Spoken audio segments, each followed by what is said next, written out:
La saison de Ligue 1 est finie et après cette victoire de Marseille contre Strasbourg 4-0, Jorge Sampaoli a enlevé les doutes sur son avenir. Il a indiqué qu'il souhaitait rester au club, mais qu'il aimerait quelques garanties. Et justement, dans cette vidéo, on va se demander est-ce que c'est une bonne chose que Jorge Sampaoli reste à l'Olympique de Marseille.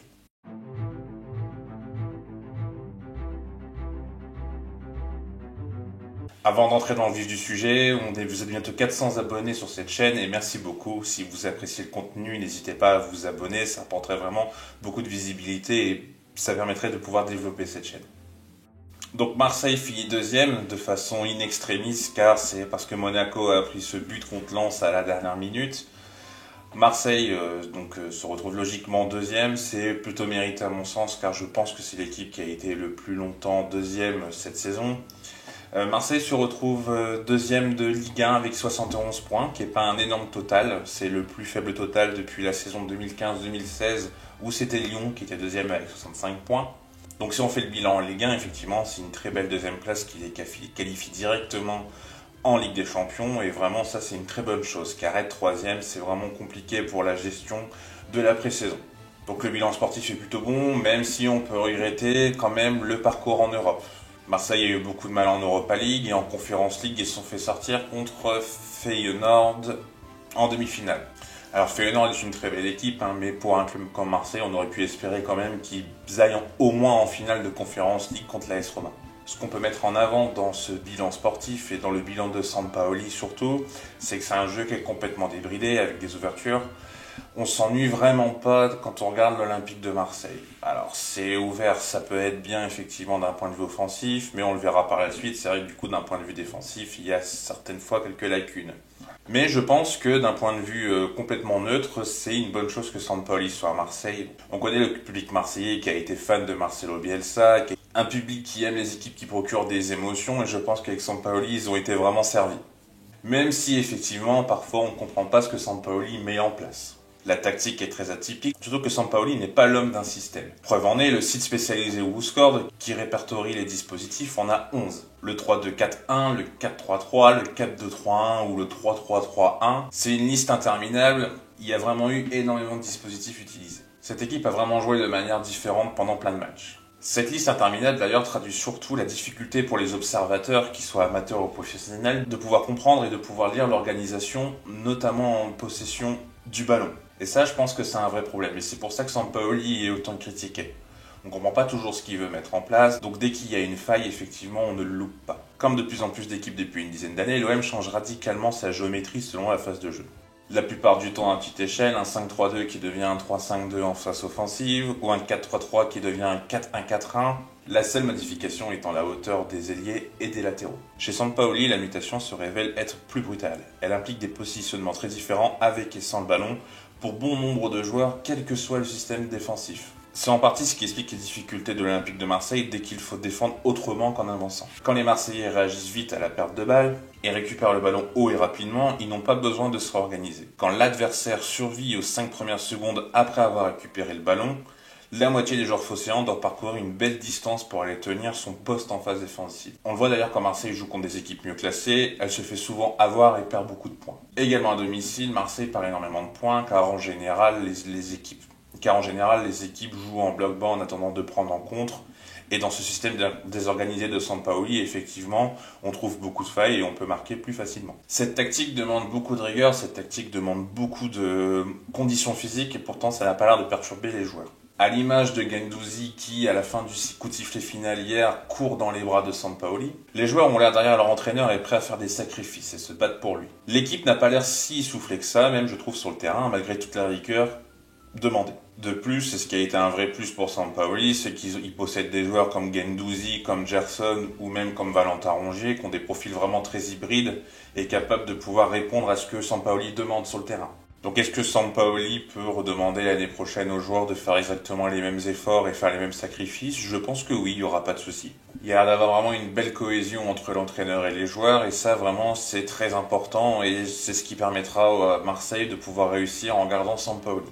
Donc, comme vous l'aurez compris, pour conclure, oui, effectivement, c'est une bonne chose pour moi que Sampaoli reste. C'est vrai que Sampaoli, on ne l'a jamais vu rester longtemps dans les clubs. Et en général, il fait 1 an ou 2 ans, mais là, il décide de rester sur du long terme. Et je pense que ça peut être une bonne chose. Comme je l'ai dit préalablement, physiquement et tactiquement, les joueurs ont l'air d'avoir compris le message. Tous les joueurs ont l'air impliqués et ça vraiment c'est une bonne chose de pouvoir compter sur Sampaoli. Même si effectivement Sampaoli est tout de même responsable de quelques défaites. Sampaoli est responsable de la peur de jouer, Sampaoli est aussi responsable dans le fond de jeu parfois faible de l'équipe, mais il faut lui donner du temps. Car Sampaoli a un effectif qui a été énormément renouvelé et ça il ne faut tout de même pas l'oublier. Et d'ailleurs il va également devoir être étoffé. Car effectivement au niveau des latéraux et même au niveau du poste de neuf, il y a beaucoup de lacunes et ça c'est des postes qui va devoir être améliorés. Car on ne peut pas se contenter de pouvoir jouer toujours avec Rongier dans ce poste hybride de milieu latéral droit. Et à gauche, Luan Pérez a quand même quelques lacunes à ce poste. Et Kolasinac, j'en parle même pas. De plus, comme l'indiquait Max Vandrel et Glofar, supporter marseillais, ça peut vraiment être une très bonne chose de pouvoir miser sur Sampaoli, sur la continuité, car l'OM n'a pas été très stable d'un point de vue entraîneur dernièrement, et le fait d'avoir une stabilité à ce poste-là, avec un projet qui est en train d'être renouvelé depuis l'arrivée de Longoria, ça peut être qu'une bonne chose pour que le club continue à travailler bien. Longoria a su et saura, à mon sens, avec la cellule de recrutement qui bosse très bien du côté de Marseille, flairer les bons coups. Ils sauront du coup étoffer l'effectif de Sampaoli et lui apporter beaucoup de profils qui pourront permettre de pouvoir faire par exemple du turnover ou apporter d'autres solutions. Là où Sampaoli va devoir progresser à mon sens, ça va être de pouvoir justement gérer mieux ses turnovers et ses blessures. On a pu le voir en février-mars, Marseille a connu un peu une période un peu compliquée et ça il va devoir gérer, on va être dans une année atypique. En effet, il y a la Coupe du Monde qui va arriver en plein milieu de la saison, il risque d'y avoir des blessures car il y a pas mal de joueurs qui vont participer. Et ça, il va falloir apprendre à gérer, il va falloir apprendre à vivre avec. Peut-être que des joueurs reviennent de la Coupe du Monde effectivement un peu éreintés, peut-être un peu marqués par cette Coupe du Monde, car on l'a déjà vu notamment dans l'équipe de France 2018. Certains joueurs, quand ils reviennent de l'équipe de France ou d'une sélection nationale autre, sont souvent marqués par cette Coupe du Monde, car ça demande beaucoup, que ce soit émotionnellement ou physiquement, et ça va falloir gérer. Et Sampaoli va devoir apprendre à gérer ça. Peut-être que Sampaoli également va devoir être peut-être un peu moins dogmatique, en faisant moins de bricolage par moment et en mettant les profils adéquats à leur poste. Et ça va être ma seule petite réticence du coup dans le fait de garder Sampaoli, car je suis pas sûr qu'il est capable de devenir plus pragmatique. Même si son dogmatisme a effectivement montré que Sampaoli pouvait permettre à Marseille d'être deuxième et de pouvoir avoir des résultats qui sont quand même plus que bons, proposer un jeu qui plaît aux supporters, il va falloir, s'il veut gagner plus de matchs et avoir une deuxième place, car je pense que l'année prochaine, il y aura d'autres clubs qui toqueront à la porte, il va falloir qu'il soit beaucoup plus pragmatique, notamment contre les gros. Et notamment en Ligue des Champions. Car en Ligue des Champions, si les errements défensifs continuent à être comme ils sont actuellement, et si offensivement, des fois, ça manque d'idées, là, ça ne pourra pas fonctionner, et c'est peut-être ce qui va courir à la perte de Sampaoli à l'Olympique de Marseille. J'espère que cette vidéo vous aura plu. En tout cas, moi j'ai beaucoup de plaisir à pouvoir parler de l'Olympique de Marseille et à pouvoir parler de Sampaoli.